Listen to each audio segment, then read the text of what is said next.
Isang malakas na tili ang bumulabog sa buong mansyon ng umagang yon. Nagmamadaling nagsuot ng roba si Yaya Elena. Saka patakbong pumunta sa kwarto ng alagang si Alexa. Pagbukas niya ng pinto, ay nakasiksik sa gilid ng kwarto ng dalaga nang abutan niya. May hawak itong sanitizer at winiwisik-wisik sa ere. Hinahanap naman ni Yaya Elena ang kinakatakutan ng alaga. Ay, sino na naman bang dumalaw sa'yo rito? Oh my God, Yaya! Butit nandito ka na! May ipis! May ipis na lumilipad kanina at nadapuan niya ako! Ew! Baka magkagalis na ako o baka dapuan ako ng sakit sa balat dahil sa nakakadiring ipis na yon! Hysterical na nagsumbong si Alexa sa Yaya. Pinigilang matawa ng matanda. Kinuha niya ang sanitizer sa kamay nito at matyagang hinanap ang ipis. Nakita niya ito sa ilalim ng kama. Kaya naman pinalo niya agad ng suot na tsinelas para mamatay. Nang winalis niya na ito, ay muling inagaw ni Alexa ang sanitizer. Sa kagigil na winisikan ang wala ng buhay na insekto. Muntik na akong patiin ito sa takot eh. You deserve to die. Ay, tama na yan. Napatay ko na nga yan. Bakit ba kasi nabubuhay pa sila sa mundong to? Hindi naman natin sila kailangan dito. Lahat ng may buhay rito sa mundo, may purpose at halaga. Bakit ba kasi takot ka dyan? Dahil nakakatakot siya, that's it. Hindi ko rin alam kung bakit. Wala naman akong matandaan na kinagat ako ng ipis. Basta natatakot ako, Yaya. Kasi naman, nag-feeling butterfly sila eh. Shock! Hindi napigilan ni Yaya Elena ang humagalpak ng tawa. Ay dakoy, puro ka talaga kabugakan. Bata ka, oo. Ang aga-aga mong nangiistorbo sa pagtulog ko. Sorry na Yaya kung naistorbo kita. Kahit ako nga naistorbo rin dahil sa ipis niyan eh. Nai-imagine mo ba? Mahimbing ako natutulog tapos nararamdaman ko na may kumakaluskos dito sa loob ng room ko. Pagtilat ko, lumilipad-lipad yung puwisit na ipis na yan. Paano ako makakatulog? Siyempre bumangon ako para subukan sanang patayin siya. Kaya lang, bigla siyang lumipad sa akin. Akala ko nga, end of the world na eh. Ay, thank you Yaya, dumating ka. You're always my savior. Ay, kahit patay, magigising at babangon sa lakas ng tili mo kanina. Yaya, medyo nagugutom na ako. Pwede mo ba akong ipaghanda ng almusal ko? Pinapungi pa ni Alexa ang mga mata para magpa-cute sa yaya niya. Ay, wag mo na akong idaan sa ganyan. Pasalamat ka't nagugutom na rin ako. Ay, teka lang. Magluluto ako ng agahan ng pinakamamahal kong alaga. Maraming salamat, Yaya. Sabay na kumain ng dalawa nang biglang sumulpot si Don Lucio. Agad na naupo ang Don sa upuan at nagmamadaling nagsandok ng pagkain. May mga death threats akong natatanggap. Mas maigi kung huwag muna kayong lalabas ng bahay.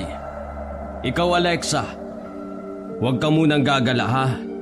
Kahit na may bodyguards ka pa, hindi natin masasabi kung kailan darating ang panganib.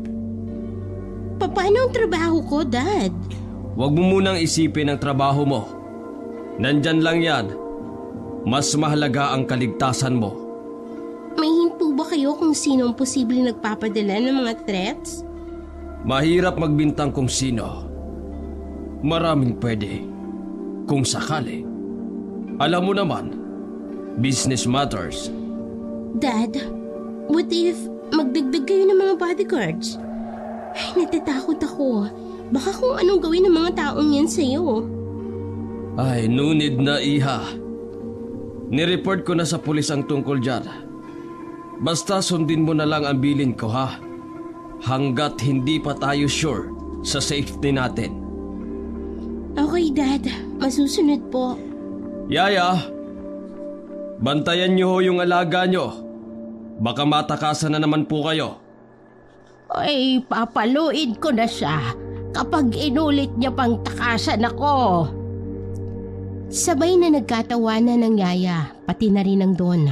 Nakabusangot naman si Alexa, saka isinubo ang ulam na nasa tinidor. Pagkatapos kumain, ay nagpaalam na si Don Lucio na pupunta na sa opisina nito. Hinadkan pa nito ang pisngi ng unika iha. Malungkot naman na tinitigan ni Alexa ang papalayong ama. Nang marinig nila na umalis na ang sasakyan nito, ay nagulat pa ang dalawa nang biglang pumasok ang matangkad at morenong lalaki na nakasuot ng jacket, t-shirt at pantalon.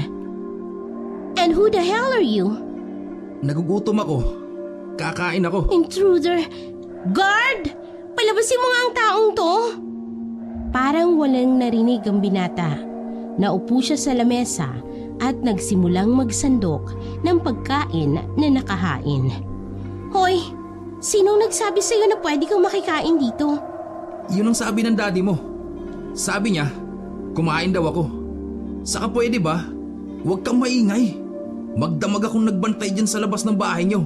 Kaya gutom na talaga ako. Ay, gusto mo ba ng kape, iho? Ipagtitimpla kita. Maraming salamat po, Manang. Sige po. Ipagtimpla niyo na po ako. Konti lang po ang asukal. Yaya, huwag mo siyang ipagtimpla ng kape. Iha, ay mukhang isa siya sa tauhan ng daddy mo. Kumalma ka lang dyan, ha? Buti pa ang yaya mo, nakakaintindi. Ikaw, hindi. Kumain ka na ba? Tara, sabayan mo ako para lalo akong ganahan. Tinapunan lang ni Alexa ng matalim na tingin ang estrangherong lalaki. Inirapan niya rin ito. Mukhang hindi ako sa bala mamamatay. Tingin mo pa lang, nakakahiwa na.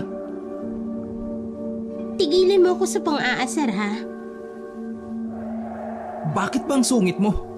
Ay, magpapakilala ko para hindi mo na ako sungitan. Ako nga pala si Richard. Ikaw, Alex ang pangalan mo, di ba? Paano mo nalaman ang pangalan ko? Sinabi ng daddy mo. Huwag mo nga akong kausapin. Magpakabusog ka dyan. Kung kaya mong ubusin ang lahat ng pagkain, ubusin mo. Maraming salamat. Nanguwi si Alexa habang tinititigan ng lalaking sunod-sunod ang pagsubo ng pagkain. Tumayo na siya at lumabas ng kusina. Naiwan naman si Richard at si Yaya Elena. Iho, eto na yung kape mo. Pasensya ka na sa alaga ko. Abay, masungit lang talaga yan minsan. Sanay na ako sa ganung mga babae. Bago ka bang bodyguard ni Don Lucio? May mga death threats kasi siyang natatanggap. Kaya kailangan pong bantayan ang kaligtasan niya. Oy, siya sige iho. Maiwan na kita dyan, ha? Huwag kang mahiya. Magpakabusog ka. Kung may gusto ka pang kainin, tawagan mo lang ang mga kasambahay. Maraming salamat po, Manang. Pagkatapos kumain ni Richard, umakyat siya sa pangalawang palapag ng mansyon para hanapin ang sinasabi ng Don na kwarto niya na pwede niyang tulugan. Nang mahanap niya yun, ay pumasok siya at agad na nahiga sa kama. Ay, salamat naman at nakahiga rin. Medyo inaantok na ako. Dumapa si Richard sa kama. Pagpikit ng mga mata ay agad siyang nakatulog. Halos 2 oras na siyang nahihimbing sa pagtulog nang biglang maalimpungatan dahil sa ingay na naririnig mula sa kung saan. Tumihaya siya at pinilit na matulog muli. Pero naririnig niya pa rin ang lakas ng boses ng sintunadong kumakanta. Nakapikit siyang bumangon. Hinanap sa katabing kwarto kung saan yun. Nang malaman niya kung saan, ay malakas niyang kinatok ng sunod-sunod ang pinto. Nang nagbukasyon, nagulat pa si Alexa sa taong nakikita sa harap niya. Madilim ang mukha ng lalaki. Tingin niya ay naistorbo niya yon sa pagtulog, base sa itsura nito. Anong ginagawa mo rito? Pwede bang magpatulog ka? Nagising ako sa kanta mong sintonado naman. Anong sintonado? Ang kapal na mukha mo. Yun ang narinig ko eh. Patulugin mo na ako. Kasi mamaya may duty pa ako. Sasagot pa sana si Alexa, pero tinalikuran na siya ng lalaki. Nakaramdam siya ng inis dito.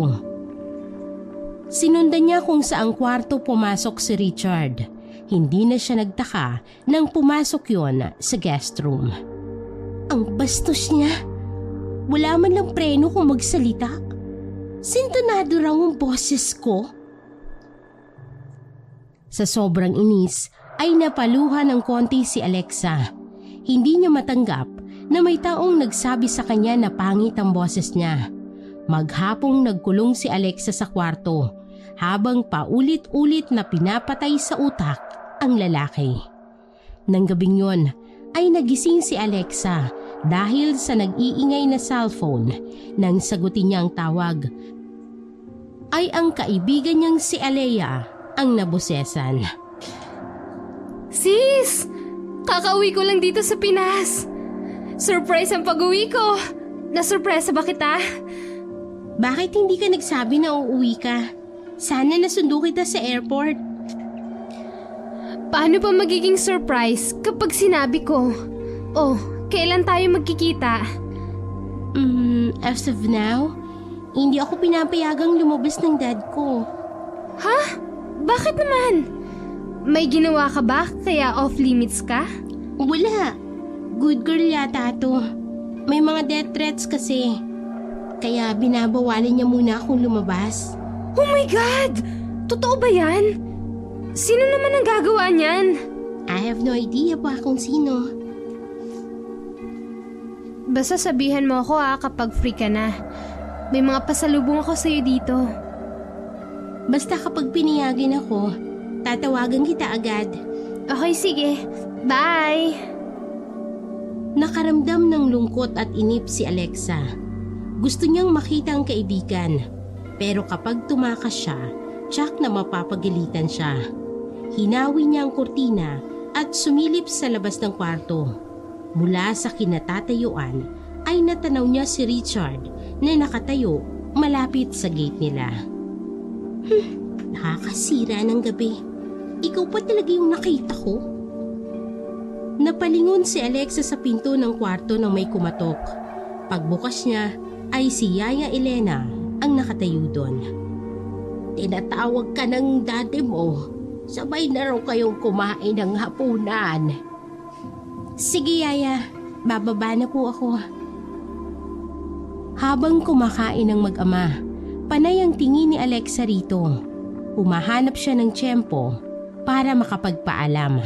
Napansin naman ni Don Lucio ang pagsulyap ng kanyang anak. May sasabihin ka ba, Iha? Nagulat pa si Alexa at bahagyang natigilan. Magpapaalam po sana ako, Dad. Makikipagkita ako kay Alea. Kauuwi niya lang dito sa Pinas. Gustuhin ko mang payagan ka, pero iniisip ko pa rin ang kalagayan natin. Please naman, Dad. Payagan mo na po ako. Kahit na maraming bodyguards ang isama ko. O sige, bumapayag na ako. Pero sa weekend na lang siguro. Hey, salamat, Dad. Araw ng linggo, yun ang nakatakdang araw ng pagkikita nila ni Alexa at Alea. Pagkababa pa lang ng kotse, ay hindi na agad maipinta ang mukha ng dalaga. Kasama niya si Richard. Utos yun ng daddy niya para may bantay siya. Bukod sa binata, ay may 3 pa siyang bodyguard na kasama. Alam mo, ang ganda mo pa naman ngayon. Pero malapit na kitang tawaging si Mang. At bakit naman si Mang? Alexa ang pangalan ko. Lagi ka kasing nakasimangot. Ngumiti ka naman. Paano kung hindi sisimangot? Ikaw ang kasama ko. May pagpipilian ka ba? Trabaho lang ang ginagawa ko. Walang personalan. Kaya ayusin mo ang trabaho mo. Para sulit naman ang pinapasahod sa'yo ng dad ko. Sige na, pumasok ka na sa loob. Dito lang kami. Huwag ka nga palang tatakas. Yan ang bili ng daddy mo sa amin. Oo na. Masayang nagkwentuhan sina Alex at Alea habang kumakain at umiinom ng wine. Inabot naman ni Alea ang mga pasalubong sa kaibigan. Para makabawi, ako na ang taya ngayon. May gusto ka pa bang orderin? Wala na. Pero may iba akong gusto. Ano? Ayun oh. Inginuso ni Alea ang lalaking nakaupo malapit sa entrance ng bar. Nag-iisa yon na parang may hinihintay. Umikot naman ang mga mata ni Alexa nang makitang si Richard ang tinutukoy nito. Tingin mo sis, binata pa siya? Hindi ko alam. Pero si Richard yan, isa sa bodyguard ko. Oh really? Ang gwapo naman yata ng bodyguard mo. Bulag ka ba sis? Nagagwapuhan ka sa lalaking yan? Yun ang nakikita ko. Pwede ko ba siyang i-take out? Itanong mo na lang sa kanya. Hindi ko masyadong kinakausap ang lalaking yan. Okay, ako na ang magtatanong. Nagulat pa si Alexa nang biglang tumayo ang kaibigan at pakending-kending na naglakad papalapit sa kinauupuan ni Richard. Hi handsome! May hinihintay ka ba? Dahan-dahan na nilingon ni Richard ang babaeng nagsasalita sa tabi niya. Wala naman. Baka pwedeng makadate ka tonight. Hindi pwede. On duty pa ako sa trabaho. Ay, sayang naman. Naghahanap kasi ako ng makakasama ngayon. Mas mabuti pa miss, bumalik ka na lang sa table niyo ng kaibigan mo. Tumatakbo kasi ang oras. Limitado lang din ang oras niya ngayon. Ang suplado. Tumayo si Alea at bumalik sa table nila ni Alexa. Oh, kumusta? Pumayag ba? Hindi nga eh. Nasungitan pa ako. Hindi ko rin bet ang attitude niya. Parang ang presko at mayabang. Yun nga ang gusto ko sa mga lalaki eh. Ay nako, magkwentuhan na lang tayo tungkol sa ibang bagay. Ayokong masira ang gabi ko. Nagpakasaya ang dalawa ng gabing yun. Nagpakalango sila sa alak, nakipagsayaw sa mga lalaking dumalapit at nakikipagkilala sa kanila. Walang kaalam-alam si Alexa. Nang gabing yun, mangyayari ang karumal-dumal na pagpatay sa kanyang ama at sa kanyang yaya. 5 nakabonet ang tahimik na pumasok sa mansyon ng Don. Walang kaalam-alam ang mga bantay na napasok na sila ng masasamang loob. Naghiwa-hiwalay ang 5. Nag-usap muna sa mga mata kung sino ang pakay nila. Bawat kwarto ay binubuksan nila. Nang mabuksan ang isang kwarto, ay nakita ng lalaki na mahimbing na natutulog si Don Lucio. Inilabas niya ang baril sa baywang saka itinutok sa mukha ng Don. Nagkaroon ng palitan ng baril sa labas kaya biglang nagising si Don Lucio. Bago pa maiputok ng lalaking nakabonet ang hawak na baril, ay naagaw na yon ni Don Lucio. Nagpampuno ang dalawa. Nag-agawan sila sa hawak na baril hanggang sa pumutok yon. Maya-maya ay lumabas ang sariwang dugo sa bibig ng Don. Tumayo ang lalaki at binaril pa ng 2 sunod si Don Lucio. Sinigurado niyang patay na ito bago iwan. Tumakbo ang lalaki palabas ng kwarto. Eksaktong paglabas ay naabutan niyang tumatakas ang matandang yaya. Hindi siya nagdalawang isip na barilin ang walang kalaban-laban na matanda. Natumba yun sa sahig at kahit nasasaktan, ay pinilit na magmakaawa sa kanila. Huwag niyo akong patpatayin. Parang awa mo na. Trabaho lang! Walang personalan! Kinalabit ng lalaki ang gatilyo. Saka pinaputukan sa dibdib at ulo ang matanda. Nang matapos ang misyon nila, Sinenyasan niya ang mga kasama na kailangan na nilang tumakas. Lumalalim na ang gabi. Nakakaramdam na ng inip si Richard. Panay ang tingin niya sa kanyang relo. Nang hindi makatiis, ay nilapitan niya si Alexa para ayain ang umuwi. Medyo lasing na ang dalaga at hindi na makausap ng maayos. Ayoko pa nga umuwi. Maaga pa naman na. Maaga pa ba to sa tingin mo? Baka nag-aalala na ang daddy mo. Matagal na naman ako bago makakalabas. Kaya susulitin ko na. Ayusin mo nga sarili mo. Sa ayaw at sa gusto mo, iuuwi na kita. Bakit kaya? Hindi ka na lang muna uminom para naman makapag-chill ka rin. Oras pa naman ang trabaho ko, kaya bawal akong uminom. Tara na, umuwi na tayo. O gusto mong buhatin pa kita? Walang nagawa si Alexa kung hindi ang sumunod sa lalaki. Nagkanda haba-haba ang nguso niya na inayos ang sarili, saka nagpaalam sa kaibigan. Hindi naman siya pinigilan ng babae dahil busy na rin ito sa pag-i-entertain sa lalaking nakilala nito sa loob ng bar.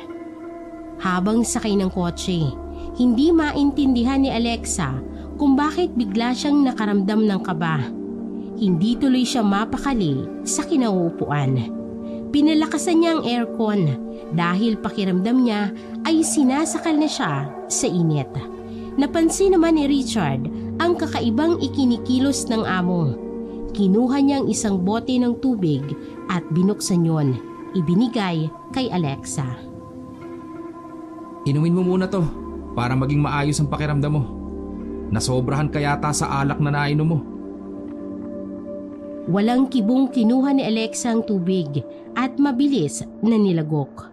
Habang nakatingin sa labas ng bintana, ay parang narinig niya pa ang boses ng kanyang ama na tinatawag ang pangalan niya. Lumingali nga siya para hanapin kung saan yon nanggagaling. Daddy? Pagdating sa gate ng mansyon ay nagtataka ang driver kung bakit hindi binubuksan ng gwardya ang gate. Nakailang busena na siya pero walang lumalabas na tao mula sa loob. Kinutuban na si Richard kaya siya ang naunang bumaba. Sumenya siya sa mga kasama na manatili sa loob ng sasakyan. Pagtulak ni Richard sa gate ay tumambad agad sa kanya ang nakahandusay na katawan ng gwardya. Inilibot niya ang mga mata sa paligid. Nakikiramdam na baka naroroon pa ang nanloob sa mansyon. Nilapitan niya ang gwardya at sa kasamaang palad ay wala na yung buhay. Tinalasan niya ang kanyang pakiramdam. Pumasok siya sa loob ng mansyon. Nang walang maramdamang ibang presensya, saka siya umakyat sa itaas. Ganoon na lamang ang pagkabigla niya nang makitang wala na ring buhay ang katawan ni Yaya Elena na nakahandusay malapit sa hagdanan. Tumakbo siya papunta sa kwarto ni Don Lucio. Nalumo siya nang makitang patay na rin ang Don. Bago bumaba ay tumawag siya ng pulis para i-report ang nangyari sa mansyon. Pababa na sana si Richard nang makasalubong ang lumuluhang si Alexa. Nang makita nito ang yaya ay bumunghalit yun ng iyak. Lumuhod dito sa sahig at kinandong ang duguang ulo ng yaya nito. Sorry, pero ikinalulungkot kong sabihin na wala na rin ang daddy mo. Hindi! Sabihin mong hindi totoo yan! Isipin mo na lang na maswerte ka dahil wala ka rito sa bahay nung looban kayo. Wala na ang daddy ko at ang yaya ko. Paano na ako ngayon? Wala na sila. Hindi nakatiis si Richard sa nakita niya, kaya wala sa hinagap na niyakap niya ang dalaga. Lalo lamang yun umiyak sa balikat niya. Hinaplos niya ang likod at ulo nito para kumalma. Naghiwalay sila nang marinig ang wangwang ng mga pulis sa labas ng mansyon. Inalalayan naman ni Richard ang babae habang bumababa ng hagdan. Tingin niya ay anumang oras babagsak o mahihimatay na si Alexa. Masusing siniyasat ng mga dumating na pulis ang buong mansyon. Isa-isa nilang inilabas ang mga natagpoong bangkay. Halos mahimatay naman sa labis na pagwawala si Alexa nang makita ang karumal-dumal na nangyari sa kanyang ama. Niyakap niya ang walang buhay na katawan ng ama at ilang sandali pa nawala na siya ng malay at biglang bumagsak sa sahig. Mabuti na lamang at naagapan na nasalo siya ni Richard. Nagising si Alexa sa hindi pamilyar na lugar. Agad niyang nakita si Richard na titig sa kanya. Mabuti naman at gising ka na. Okay na ba ang pakiramdam mo? Totoo ba ang lahat ng ito? Hindi ba ito isang panaginip lang? Totoo ang lahat ng ito at hindi ka nananaginip. Kung okay ka na, pumunta na tayo sa funeral homes para masimulan ng ayusin ng daddy at yaya mo. Ayaw kasi kitang pangunahan kaya hindi ko muna sila pinagalaw sa imbalsamador. Pagdating ng punerarya ay muli na namang tumulo ang luha ni Alexa. Isa-isa niyang hinaplos ang bawat parte ng katawan ng ama at ng yaya niya. Nang yakapin niya ang dalawa ay saka lamang siya umalis sa ibabaw ng katawan nila. Hinatkan niya sa pisngi ang dalawa, saka nagsabi sa embalsamador na ayusin ang bangkay ng dalawang pinakamamahal niya sa buhay. 10 taong gulang si Alexa nang mamatay ang ina sa isang car accident. Simula noon, ang ama at ang yaya na lamang ang kasama hanggang sa paglaki. Hindi na nag-asawa ang ama dahil na rin sa kahilingan niya na wag na itong magmahal ulit. Ayaw niyang mawala at madungisan ng magandang alaala ng kanyang ina. Ngayon na wala nang natitirang kasama sa buhay, ulilang lubos na siya. May naiisip ka ba kung sino ang mga lalaking nanloob sa bahay niyo? Nakuhanan sila ng CCTV. Pero hindi sila makilala kasi mga nakabonet. Ang totoo, wala akong alam kung sino ang posibleng gumawa nito sa kanila. Natatakot ako. Baka akong isunod nila. Hanggat nandito ako, hindi ka nila magagalaw. Naalala pa ni Richard nang kunin siyang bodyguard ng Don para sa unika iha nito. Lagi nitong bilin na tanging si Alex ang priority sa lahat ng oras. Nagbabantay siya sa mansyon pero si Alex ang totoong binabantayan niya. May pagkasutil kasi ang anak ng Don kaya yun ang laging binibilin sa kanya.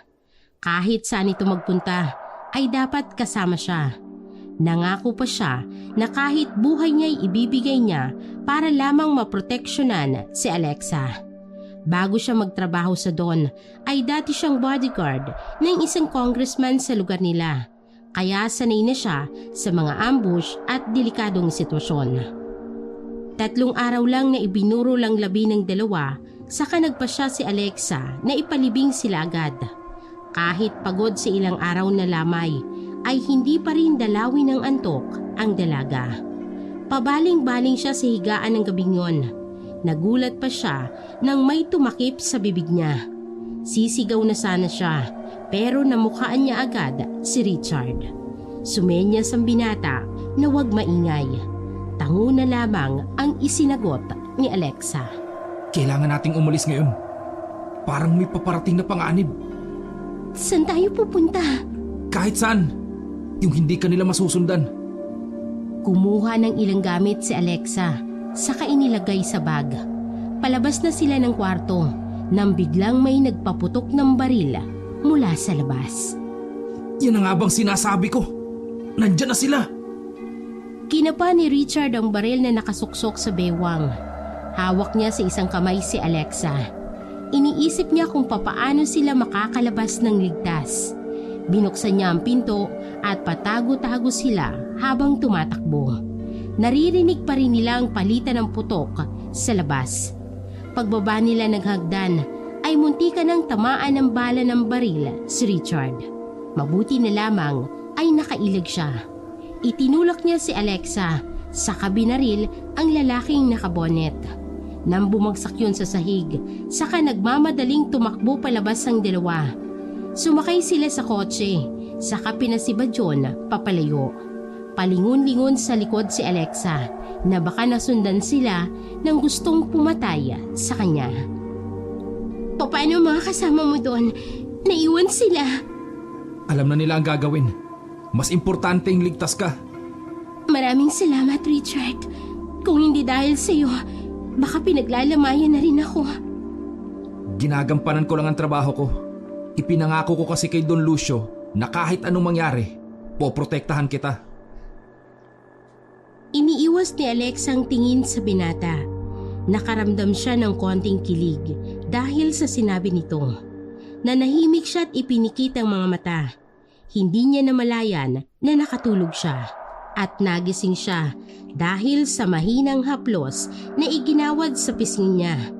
Si Richard ang namulatan niya ng mga mata. Nakatitig yun sa kanya. Dito muna tayo magpalipas ng gabi. Iyon ay kung okay lang sa'yo. Nasa ang lugar na ba tayo? Hindi ko rin alam. Pero may nadaanan lang akong motel. Medyo inaantok na rin kasi ako. Kaya naghanap ako ng pwede nating matulugan pansamantala. Tara na, para makapagpahinga ka na rin. Pagpasok sa loob ng kwarto, ay agad na nahiga sa kama si Richard. Naupo naman si Alexa habang inililibot ang paningin sa kabuuan ng silid. Pasensya ka na. Pero wala silang available na 2 bed. Kaya no choice, kundi isang kama lang ang ihigaan natin. Huwag mo akong isipin. Dito na lang ako sa sofa. Diyan ka na lang sa kama. Sigurado ka? O gusto mo, palit muna tayo. Okay lang ako. Magpahinga ka na. Matutulog na rin ako. Patagilid na nahiga si Alexa.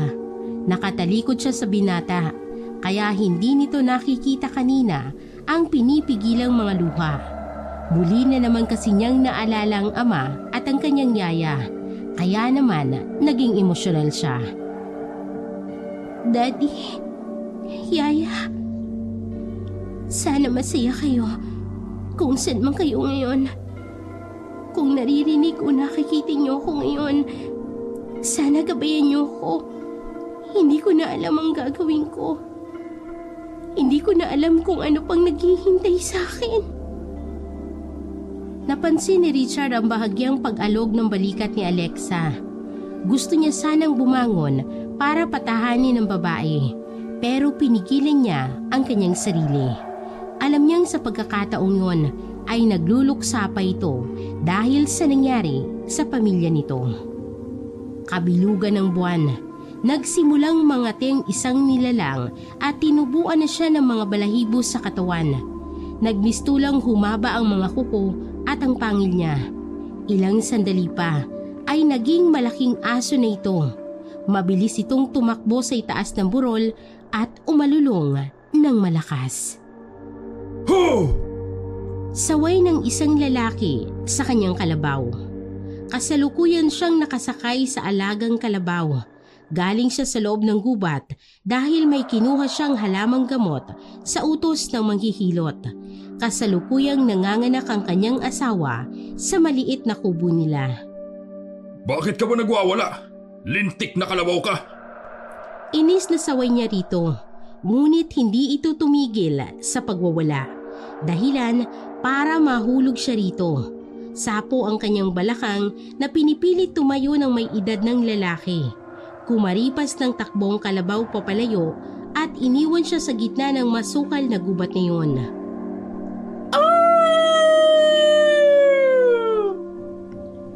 Muling alulong ng isa tila aso. Mula sa itaas ng burol ay kitang-kita itong naroon habang nakatapat at nakatingin sa bilog na buwan. Mula sa kinatatayuan ay aninag niya ang lalaking sakay ng kalabaw. Bahagyang tumutulo ang laway niya at umiilaw ang mapupulang mata sa dilim. Mabilis siyang bumaba sa burol at tinungong daan papunta sa kinatatayuan ng kanyang sunod na biktima. Matamang tinitingnan ng lalaking may edad ang munting ilaw mula sa madilim na kakahuyan. Hindi kalayuan sa kanyang kinatatayuan. Bahagya siyang yumuko para pulutin ang isang plastik na may laman ng mga halaman. Kailangan niya yung may uwi dahil hinihintay siya ng asawa at ng manghihilot. Pagtayo ay nagulat pa siya nang umaandap-andap ang ilaw na nakikita. Ilaw ba yun? May naririnig siyang kaluskos mula sa direksyon na tinitingnan. Umihip ang malamig na hangin at nanuot sa bawat himaymay ng kanyang kalamnan.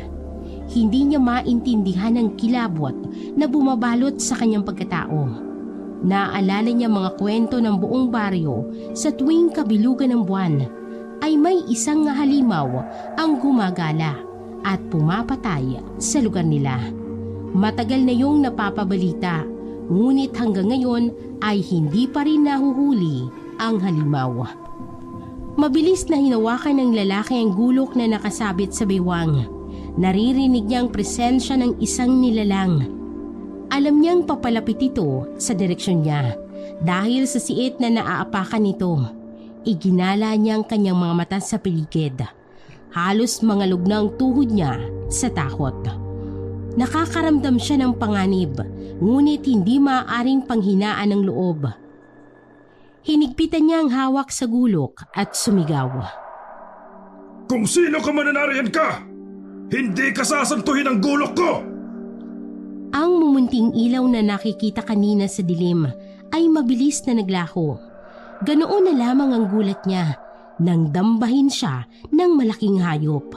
Napahiga siya sa damuhan at nanlaking mga mata na hinawakan sa liigang nilalang na gustong lumapastangan sa kanya. Dahil sa magkahalong takot at kilabot ay nawalan siya ng lakas. Nanaig ang halimaw na handang-handa na siyang gawing hapunan. Ubod lakas siyang napasigaw nang kagatin siya nito sa gilid ng liig. Sumargo ang masaganang dugo mula roon. Buong takaw siyang sinibasib sa dibdib. Kinain ang puso niya at sunod naman ay ang tiyan. Nang mabutas ng halimaw ang tiyan at ang lamang loob naman ang sunod na kinain. Wala nang buhay ang lalaki, ngunit patuloy pa rin sa pagngasab ang halimaw. Nang mabusog ay itinaas pa nito ang mga kamay at muling umalulong ng malakas. Kinabukasan ay halos sabay na nagising sina Alexa at Richard. Nagtataka pa si Alexa kung papaano siya napunta sa kama. Ang alam niya ay sa sofa siya nahiga. Nabasa naman agad ni Richard ang tumatakbo sa isip nito. Hindi kita matiis kagabi, kaya binuhat kita dito sa kama. Huwag kang mag-alala, wala akong ginawang masama sa'yo. Hindi ako nag-iisip ng ganon. Mag-almusal na muna tayo bago mag-check out. Ilang oras na bumiyahe ang dalawa. Sa wakas ay may nadaanan silang isang bayan. Ipinagtanong nila kung ano ang pangalan ng lugar. Nagtanong na rin sila kung meron bang mga bahay o apartment na pwedeng maupahan doon. Sa tingin nila ay mukhang tahimik naman ang lugar. Iba nga lang ang paraan ng tingin ng mga tao sa kanila. Naiisip nila na naninibago sa kanila dahil mga dayo sila. Nang ituro ng ali ang alam nitong bakanting bahay, ay agad naman nilang pinuntahan yon. Gawa sa kahoy ang bahay at hindi alam ni Richard kung kayang tumira roon ni Alexa. Nakikita niya kasi ang reaksyon sa mukha nito na parang nag-aalangan. Kung ayaw mo rito, pwede tayong humanap ng iba. Ang importante ay yung magiging komportable ka. May mga butas ang bubong at dingding, kaya parang nag-aalangan ako. Wala namang problema sa ibabayat. Basta yung alam natin na safe tayo. Okay, sige. Gets ko na. Matyagang naghanap ang dalawa ng ibang bahay na mauupahan. Medyo malayo na sa bayan. Iilang bahay na lang ang nadadaanan. Parang wala nang bahay sa lugar na to. Liblib na ang itsura. Bumalik na kaya tayo? Babalik pa? Ayun oh, may nakapaskel. House for rent. Mukhang mas maayos yan. Habang hinihintay ng dalawa na dumating ang may-ari ng bahay, ay hindi nakaligtas sa pandinig nila ang pag-uusap ng mga taong nakatira roon. Nabalitaan nyo na ba yung usap-usapan ngayon? Umatake na naman daw kagabi yung aswang at si Mang Edgar na naman yung naging biktima niya. Nako! Totoo ba yan? Paano ng asawa't anak niya? Ngayong patay na pala siya. Kawawa naman ang naiwan niya. Di na talaga ligtas na tumira dito sa atin. Dati puro babae ang binibiktima. Ngayon pati mga lalaki at bata maging may edad.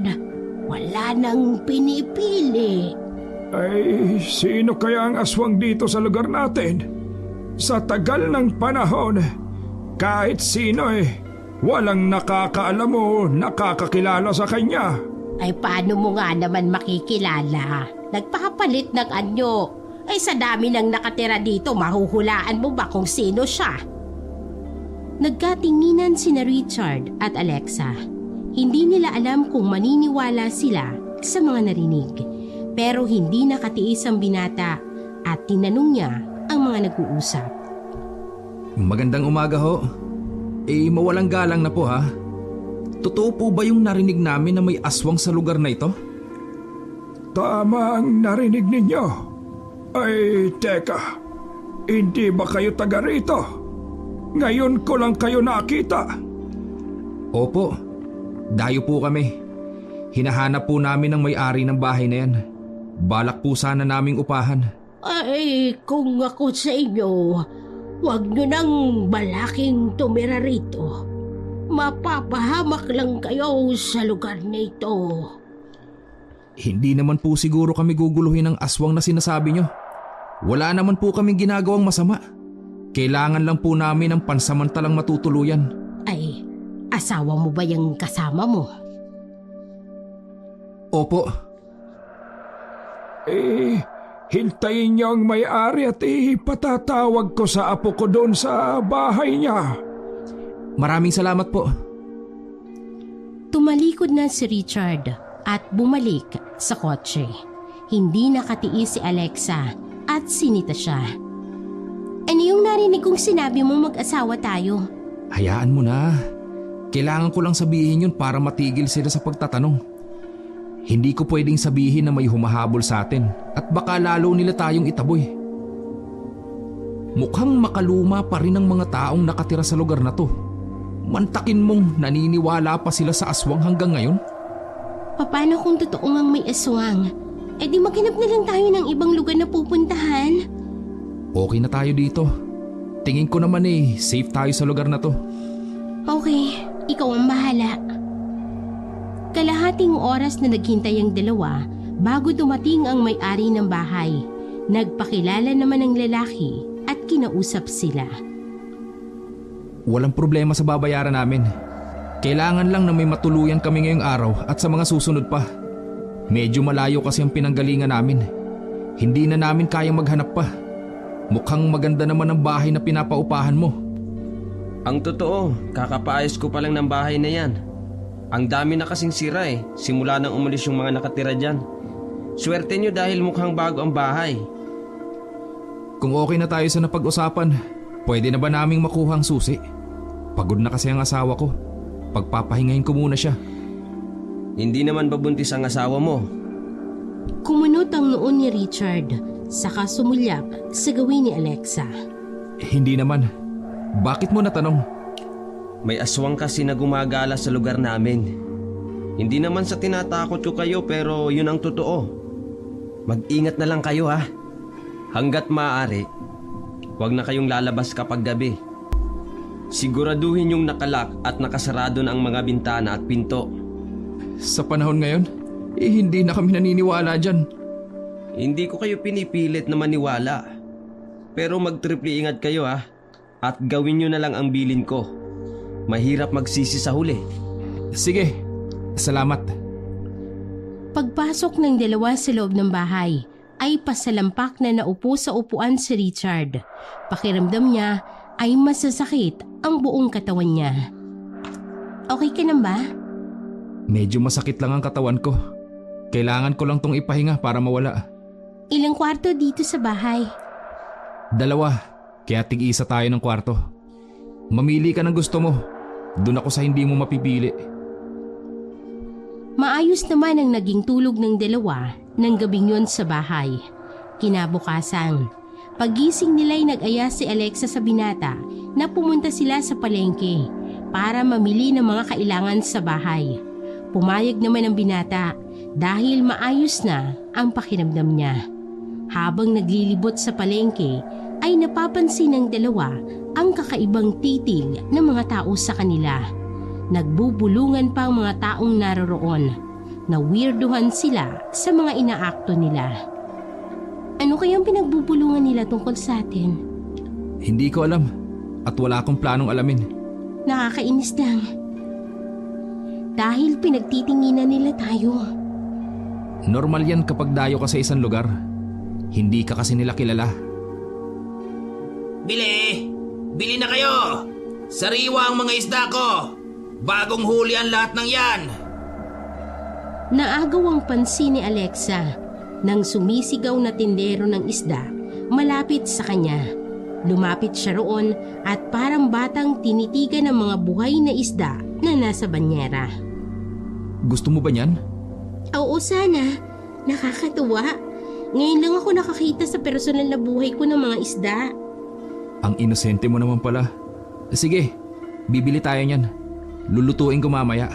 Yan ang ulam natin sa tanghali. Bagong salta ho ba kayo dito sa lugar namin? Opo, kahapon lang po kami dumating. Ingatan mo ang babaeng kasama mo. Maganda siya at tiyak na kagaya niya ang binibiktima ng aswang. Bago pa humalapitan ng aswang ang kasama ko, dadaan muna siya sa akin. Sige po, dito na kami. Naging palaisipan kay Richard ang sinabi ng tindero sa kanya. Napapaisip siya kung ano ang dahilan ng aswang para mambiktima at pumatay ng mga babae. Lalaki kaya ang aswang o babae? Malakas na ibinato ng babae ang hawak na baso. Galit siya sa mga tauhan dahil natakasan sila. Malapit na sanang mapatay si Alexa, pero may taong tumulong dito para makatakas. Hindi ako titigil hanggat hindi kita nahahanap, Alexa. Kailangan ubusin ko kayo ng pamilya mo. Nakatanaw si Alea sa bintana. Nagsindi siya ng sigarilyo at ibinugay yun. Nilalaro niya sa isip kung paano niya papatayin sa sariling kamay ang kaibigan. Malaki ang galit niya sa ama nito dahil yon ang dahilan kung bakit nagpakamatay ang kanyang ama. Dati silang magkasosyo sa negosyo hanggang sa nagsolo na si Don Lucio at iniwan sa ere ang ama niya. Nang mga panahong yon ay baon sa utang ang sariling ama. Nang hinahabol na siya ng mga inuutangan ay hindi nito alam kung paano mababayaran ang milyong-milyong utang. Na-depress ang ama niya at nagbaril sa sarili at yun ang ikinamatay nito. Naiwan siyang nag-iisa kaya nagdesisyon ng tita niya na kupkupin siya at dinala sa Amerika. Doon na nga siya nanirahan. Pagbalik niya ng Pinas ay nabuo ang plano sa utak niya. Nagantihan si Don Lucio. Sinadya niyang makipaglapit at makipagkaibigan kay Alexa para madali niyang magawa ang kanyang plano. Parang linya ng kuryente na mabilis na kumalat sa buong lugar ng San Miguel ang tungkol sa mag-asawang dayo. Sa tuwing may dayo sa lugar nila ay hindi maiwasang makaramdam ng takot ang mga residente dahil lahat ng dayo ay pinapatay at binibiktima ng aswang. Nang gabing yun, hindi dinadalaw ng antok si Alexa. Pabaling-baling siya sa higaan kaya nagpasya siyang lumabas para magpahangin. Habang pinagmamasdan ng madilim na kapaligiran ay umihip ang preskong hangin. Nayakap niya ang sarili at muling naisip ang kanyang ama at ang kanyang yaya. Hindi ko alam kung hanggang kailan kami magtatako. Pero sana mahuli na ang mga pumatay sa inyo para para managot na sila sa batas. Gusto kong makamit ang hustisya para sa inyo. Natigil si Alexa sa pagmuni-muni nang maramdaman niya na parang may nakatitig sa kanya. Hinahanap niya kung sino yun, pero wala naman siyang makita. Sa isang bahagi ng kakahuyan ay napansin niya na parang may gumagalaw doon. Dahil sa tawag ng kuryosidad, kaya naisip niyang puntahan ang nakita. Nakakatatlong hakbang pa lamang siya nang bigla na siyang mapalingon. Gabi na. Saan ka pupunta? Ha? Kung parang may gumagalaw kasi sa parting yun. Itinuro ni Alexa ang madawag na madilim na kakahuyan. Sinundan naman ang tingin ni Richard ang itinuturo ng dalaga. Tiyak na hayop na ligaw lang ang nandyan. Huwag ka nang pumunta dyan. Baka may ahas at matuklaw ka pa. Pagkarinig sa sinabi ng binata, ay nakaramdam ng matinding takot si Alexa. Bigla siyang napatakbo sa tabi nito at napakapit sa braso. Kung natatakot ako sa ipis, mas natatakot ako sa ahas. Kaya pumasok na tayo sa loob. Hindi ka pa ba matutulog? Naiisip mo na naman ang yaya at daddy mo.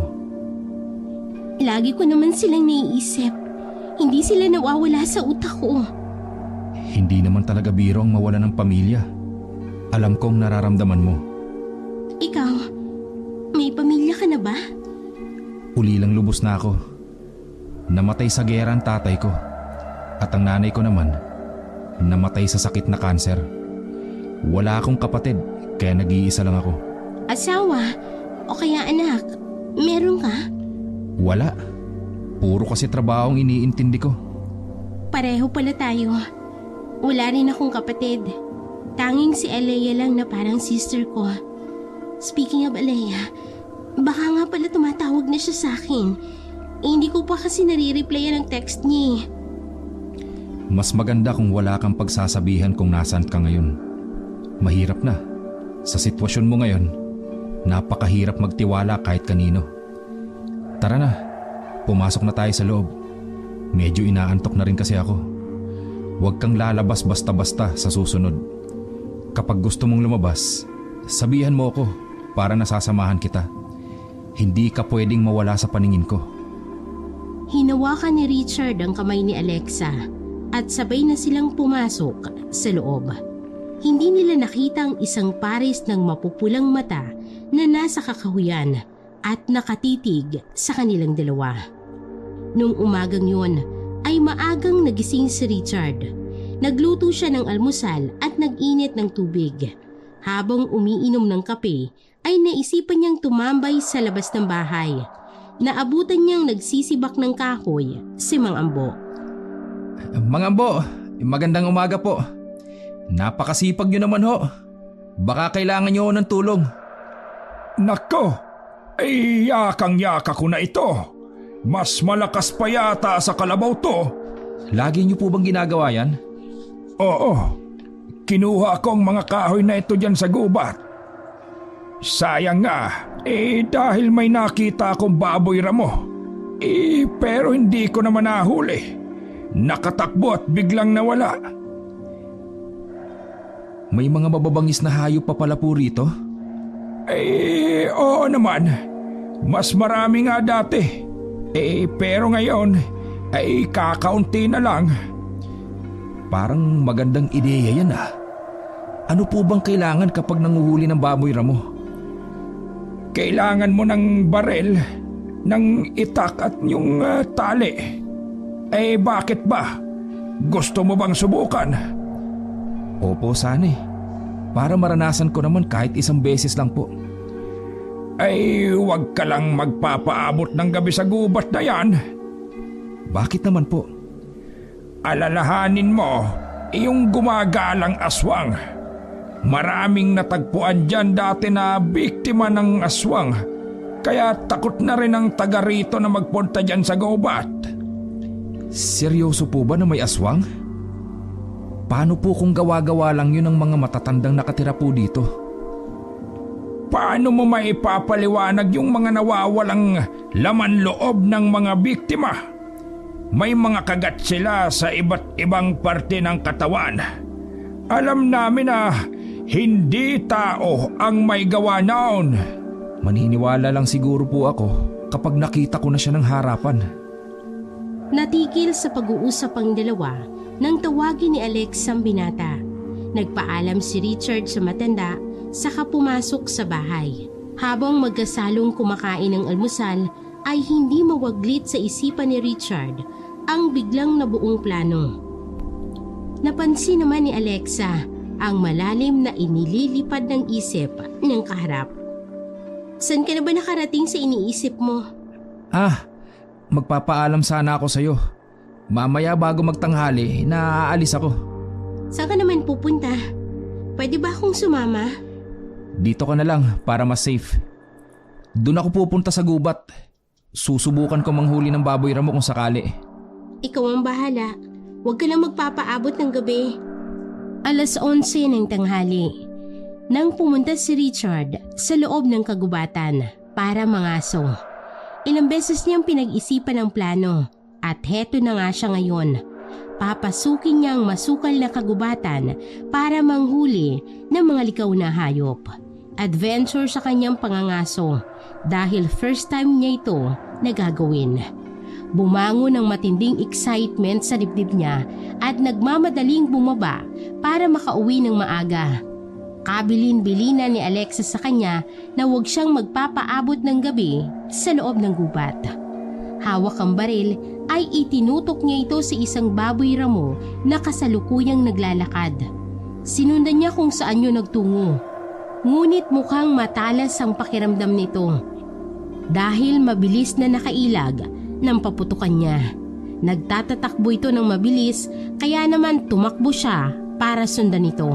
Kailangan niyang mahuli yun. Matalas ang kanyang mga mata sa paligid. May mga nakikita siyang baboy ramo, ngunit hindi yun ang gusto niyang mahuli. Nagpatuloy siya sa paglalakad takbo. Paglingap niya sa isang bahagi ng kakahuyan ay napangiti siya nang makita ang hinahabol. Itinutok niya roon ang baril at pinaputokan ito. Iglap lamang ay nakahandusay na ito. Nagmamadali siyang lumapit para tingnan ang baboy ramo na binaril. Naka-jackpot din sa wakas! Parang bata na abot nga ngiti niya. Napasuntok pa siya sa hangin dahil sa sobrang saya. Binuhat niya ang baboy ramo at ipinasan sa balikat. Nilibot niya ang paningin sa paligid. Hindi niya matandaan kung saang bahagi siya ng kagubatan naroon. Pinili niyang tugpain ang daan na alam niyang nilalakaran niya kanina. Tagaktak ang pawis at sobrang pagod na nadarama na umupo muna siya sa isang malaking bato si Richard. Ang baboy ay inihiga muna niya sa tabi niya habang habol ang paghinga. Kanina pa siya pabalik-balik at hindi niya makuha ang tamang daan para makalabas sa gubat na yon. Hindi siya pwedeng abutin ng gabi sa gubat dahil yon ang kabilin-bilinan ni Alexa sa kanya. Bago magdilim ay dapat nakabalik na siya sa bahay. Nakaramdam siya ng matinding pangamba nang makita sa kanyang orasan na 4:45 na ng hapon. Patayo na siya nang makarinig siya ng tinig mula sa likod niya. Dahan-dahan siyang lumingon para makitang nagmamay-ari ng tinig na yun.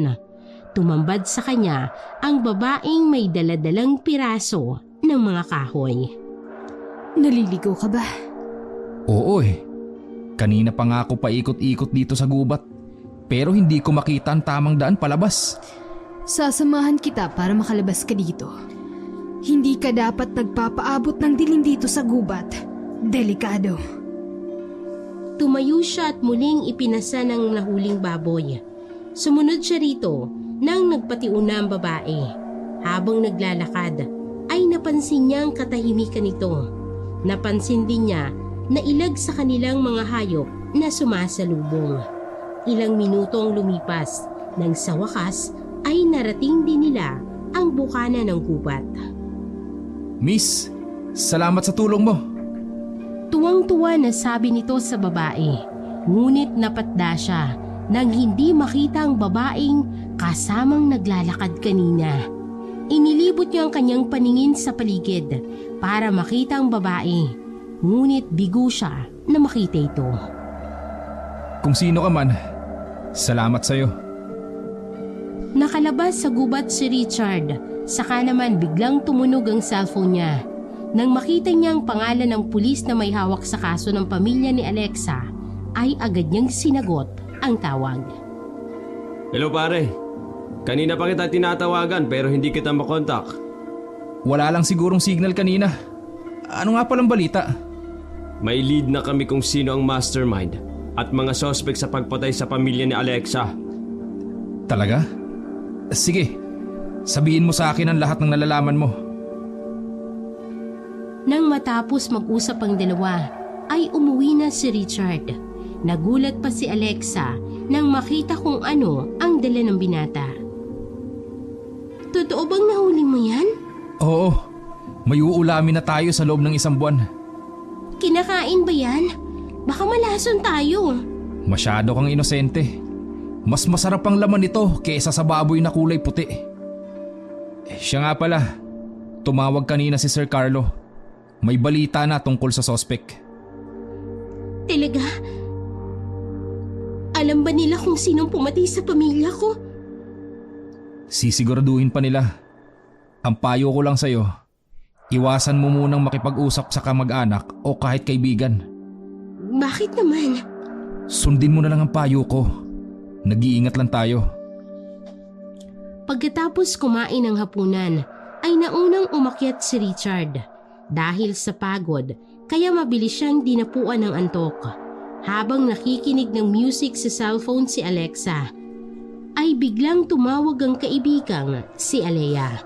Natuwa siya at na-excite nang mabasa ang pangalan ng kaibigan sa screen ng cellphone. Sis! Bakit ngayon mo lang sinagot ang tawag ko? Alam mo bang sobra ako nag-aalala sa'yo? Nasaan ka ba ngayon? Okay ka lang ba dyan? Huwag kang mag-alala sa akin, sis. Maayos na maayos ako dito. Nandito ako sa San Miguel. Kasama ko ang bodyguard ko na si Richard. Dito muna raw kami. Hanggang hindi pa nahuhuli yung kung sino man yung pumatay kay daddy at sa yaya ko. Nasa panganib din kasi ang buhay ko ngayon. Ganun ba? Mapapanatag na ang kalooban ko dahil sa wakas nakausap na kita. Hindi na ako mag-aalala kung nasaan ka man ngayon. Basta ha, mag-iingat ka. Kapag may problema, tawagan mo ako agad. Salamat sa concern mo, sis. Ikaw rin, mag-iingat ka lagi ha.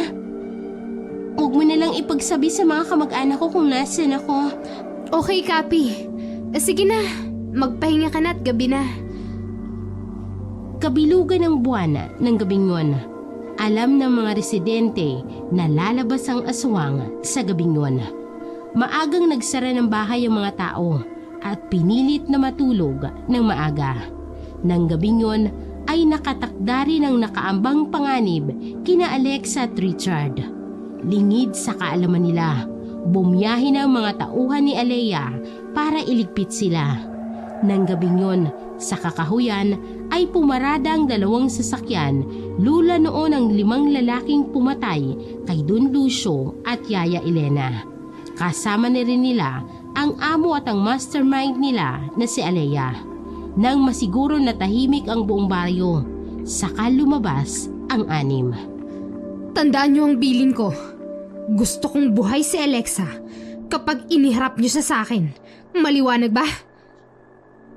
Pinalibutan ng 5 lalaki ang bahay na inuupahan ng 2. Sa kusina sila dumaan para makapasok sa loob. Samantala, nahihimbing namang natutulog si Alexa habang si Richard ay gising pa. Natigil sa pagpasok ang 5 lalaki nang makarinig sila ng malakas na alulong na tila aso. Nahintakutan ng isa at sumiksik sa katabi. Paraso lang yun. Natatakot ka? Duwag! Nagpatiuna ang lalaki at iniwan ang kasama. Nang makaakyat ang lalaki, ay binuksan niya ang unang kwartong nadaanan. agad niyang hinila patayo si Alexa habang nakatakip ang kamay nito sa bibig. Natakot si Alexa kaya pinilit niyang makawala. Malakas ang lalaki kaya wala siyang nagawa para makatakas dito. Narinig ni Richard na parang may nangyayaring masama sa kabilang kwarto. Kaya agad niyang kinuha ang baril at nagtago sa likod ng pinto. Eksaktong pagbukas noon ay binali niyang braso ng pangahas na pumasok. Sumigaw yun sa labis na sakit ng bitawan ng baril. Hindi nagdalawang isip si Richard na barilin ng lalaki.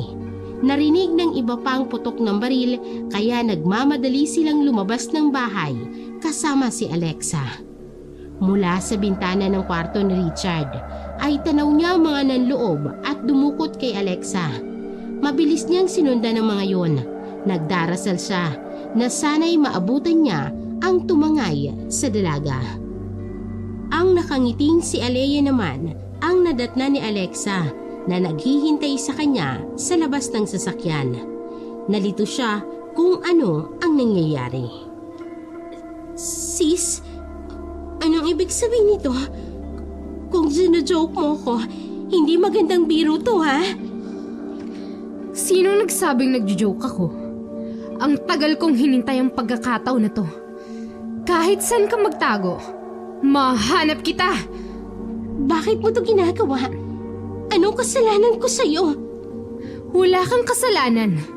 Ang tanging kasalanan mo lang ay naging anak ka ng taong pumatay sa papa ko. Hindi ko maintindihan. Bago kita patayin, ay ipaiintindi ko sa'yo para alam mong lahat. Ang daddy mo ang may kasalanan kung bakit maaga ako nawala ng ama. Hanggang ngayon, hindi mo wala ang galit sa puso ko. Kaya pati ikaw, dinamay ko na. Maawa ka. Wala akong alam sa sinasabi mo. Kung gano'n, ikaw palang nagpapatay sa daddy at sa yaya ko. Napakasama mo! Masama na kung masama. Pero ang ama mo ang dahilan kung bakit ako naging masama. Sasagot pa sana si Alexa. Pero natigilan sila nang biglang may tumalon sa lalaking may hawak sa kanya. Kitang-kita niya kung papaanong nilapa ng aswang ang lalaking tauhan ng nakabonet. Parang kinakatay na ubod ng lakas ang sigaw ng lalaki. Nahintakutan sila, kaya naman nagkanya-kanya sila ng takbo. Nakita ni Richard na papunta sa direksyon niya ang dalawang lalaking nakabonet, kaya binaril niya ang mga yon. Timbwang naman sa lupa ang dalawa. May aswang! Tulong! Kakainin niya kami! Naalarma si Richard sa narinig. Mabilis ang naging kilos niya. Tumakbo siya para hanapin si Alexa. Samantala, parang hindi lumalapat ang mga paa ni Alexa at Alea sa lupa sa bilis ng takbo nila. Anong klaseng lugar ba itong pinagtataguan mo? At may ganitong klaseng halimaw! Hindi ko alam na totoo pala ang aswang dito. Akala ko noon, kwento-kwento lang.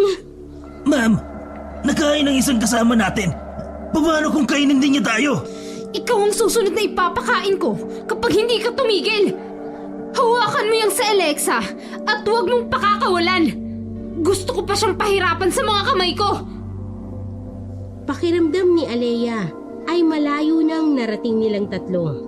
Tingin niya ay nasa gitna na sila ng masukal na gubat na yon. Kahit pawis at hinihingal ay lumapit siya sa nakaluhod na kaibigan. Puno ng galit at puot ang mga mata niya. Pagkalapit ay sinabunutan niya si Alexa. Napaigik naman sa sakit. Parang awa mo na sis, tigilan mo na to. Wala namang may dudulot na mabuti tong ginagawa mo. Yan ang gusto ko. Ang magmakaawa ka sa akin. Ilang taon ang tiniis ko para maisakatuparan ko ngayon ang mga plano ko. At hindi ako magsisisi kahit patayin kita rito. Ipapakain din kita sa halimaw at papanoorin ko kung paano kanyang pirapirasuhin at gutay-gutayin. Wala ka na bang natitirang kabutihan din sa puso mo, Alea? Wala na! Puro kasamaan na ang nasa puso ko ngayon. Yun ang itinanim ng ama mo! Dito! Sabay turo ni Alea sa dibdib niya. Doon nagsimulang lumuha si Alexa. Gusto niyang tawagin si Richard pero hindi niya magawa. Alam mo, bakit hindi na lang kita ibalato sa bata ko ngayon? Para makatikim naman siya ng sariwang karne bago kita ilibing sa lugar na to. Ngumiti naman si Elmer na parang manyakis na kinikilatis ang kabuuan ni Alexa. Ma'am, hindi ako tatanggi sa grasya. Parang gusto kong manood ng live show. O siya, ikaw nang bahala dyan, Elmer. Gawin mo ang lahat ng gusto mong gawin sa kanya. Wag! Wag kang lalapit! Wag ka sabing lalapit! Tatakbo pa sana si Alexa, pero nahila agad ni Elmer ang mahabang buhok niya. Saan ka pupunta? Ha? Gusto mo pa bang makipaghabulan sa akin? Ha? Gusto ko rin sana yon. Pero wala na tayong oras. Itinulak ni Elmer pahiga sa lupa si Alexa. Nang magwala ang babae, ay hinawakan ng mahigpit ni Elmer ang magkabilang pulsuhan ni Alexa. Panay pa rin ang iyak ni Alexa. Yun naman ang naabutang eksena ni Richard. Kumulo ang dugo niya sa galit. Nagtago siya sa makapal na damo para hindi siya makita. Ikinuyom niya ang kanyang kamao at lalo lang tumindi ang galit na nararamdaman niya nang makita kung papaanong hipuan ng lalaki si Alexa. Hindi siya nakapagpigil kaya bigla niyang sinugod si Elmer. Nagulat naman si Elmer nang may sumuntok sa mukha niya. Gaganti pa sana siya, pero isang suntok ang muling tumama sa kabilang mukha niya. Pumalakpak naman sa tuwa si Alea. Woo! Yan ang gusto ko! Live show! Sige, Elmer! Lumaban ka! Suntukin mo siya! Huwag na huwag kang papayag na hindi nakakaganti! Pinilit tumayo ni Alexa kahit nanghihina ang katawan niya. Sa narinig na pagsasaya ng babae, ay lumukob ang galit sa puso niya. Pagkatayo, ay walang alinlangang lumapit siya kay Alea at sinampal ang babae. Nagulat naman si Alea. Sapo ang nasaktang pisngi na matalim na tumitig kay Alexa. Pagkatayo ni Alea ay sinabunutan niya ang dalaga. Gumanti naman si Alexa rito. Walang hiya ka! Ipaparate mo pa talaga ako sa mabahong lalaking yon! Deserve mo yan! Natigil sa pagsasabunutan ng dalawa nang makarinig ng putok ng baril. Dilat ang mga matang bumagsak si Elmer sa lupa habang ang isang kamay ay nakasapo sa tiyan nito. Nang makita ni Alea na patay na ang tauhan, sa kanya binunot ang baril sa likod ng baywang. Itinutok yon kay Alexa. Wala na akong pakialam kahit mamatay ako ngayon. Basta isasama kita sa impyerno! Papatayin din kita! Bago pa mapindot ni Alea ang gatilyo ng baril, ay biglang may umigpaw sa kanya. Ganoon na lamang ang hindi niya maipaliwanag na takot nang makita ang halimaw na nasa ibabaw niya. Malakas siyang sumisigaw habang humihingi ng tulong sa dalawa. Hinawakan ni Richard ang kamay ni Alexa, saka sila sabay na tumakbo para makalayo sa gubat. Maya-maya pa, sinakmal ng aswang ang liig ni Alea. Sumargo ang sariwang dugo roon, saka sinipsip ng aswang. Sunod naman ay kinagat nito ang laman hanggang sa mabutas ang parting tiyan nito at doon nanginain ng aswang. Busog na busog siya para sa gabing yun dahil marami siyang nabiktima at nakain. Nang makarating sa paupahang bahay ang dalawa ay sumakay na sila sa kotse. Kailangan nilang makaalis sa lugar na yun. Habang nasa biyahe ay panay ang sulyap ni Richard kay Alexa. Tahimik ang babae at seryosong nakatingin sa harapan ng sasakyan. Masuyong hinawakan ni Richard ang kamay nito. Tapos na. Pwede ka nang mapanatag. Hindi man makukulong si Alea pati ang mga tauhan niya, pero namatay sila sa karumal-dumal na paraan. Tingin ko, tama lang ang nangyari sa kanila. Hindi lang ako makapaniwala sa mga nalaman ko. Hanggang ngayon, nahihirapan akong isipin na totoo pa rin ang lahat ng ito. Inihinto saglit ni Richard ang sasakyan, saka walang paalam na niyakap ang dalaga. Tahan na. Pumapangit ka kapag umiiyak eh. Alam mo, hindi naman mawawala ang sakit. Mananatili yan dyan. Masasanay ka lang hanggang maging manhid na ang puso mo. Habang nandito ako, walang ibang mananakit sa'yo. Yun ang ipinangako ko sa ama mo. Maraming salamat, Richard.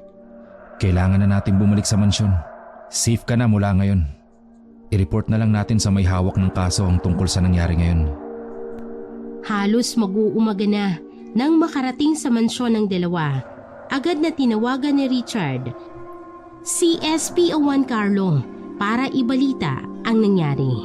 Hindi naman nag-aksaya ng oras ang pulis at mabilis na bumiyahe para pumunta sa San Miguel. Pagdating doon ng pulis ay may mga pulis na rin na nagkalat sa lugar. Naabutan niyang may mga bangkay na nakatakip ng puting kumot. Isa-isa niyang tiningnan ang mukha ng mga yun. Hindi mapigilang mag-usyoso ng mga tao na panay pa rin ang bulungan nila. Bakit ganito ang itsura ng mga bangkay? Tanong ni Carlo sa isang pulis. Napansin niyang kakaibang itsura noon. Puno ng dugo ang buong katawan at gula-gulanit ang mga lamang loob ng tiyan. Parang binutas at kinalkal ang loob noon.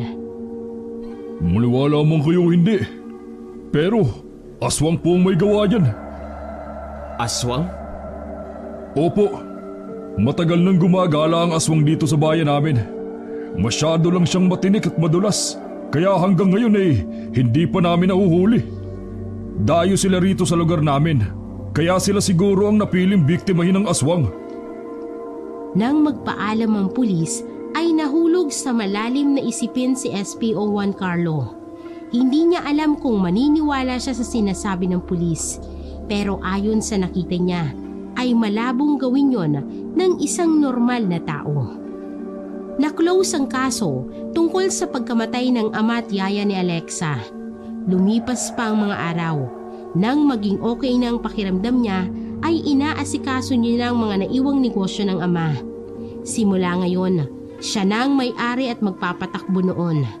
Naging abala siya sa kumpanyang iniwan ng ama sa kanya. Si Richard naman ay hindi umalis sa tabi niya. Lagi pa rin itong nakabantay.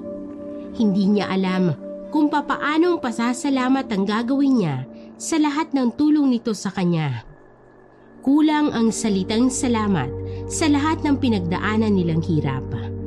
Nang matapos ang trabaho ni Alexa ng araw na yon, hindi na siya nagtaka nang maabutang hinihintay siya ni Richard sa parking lot.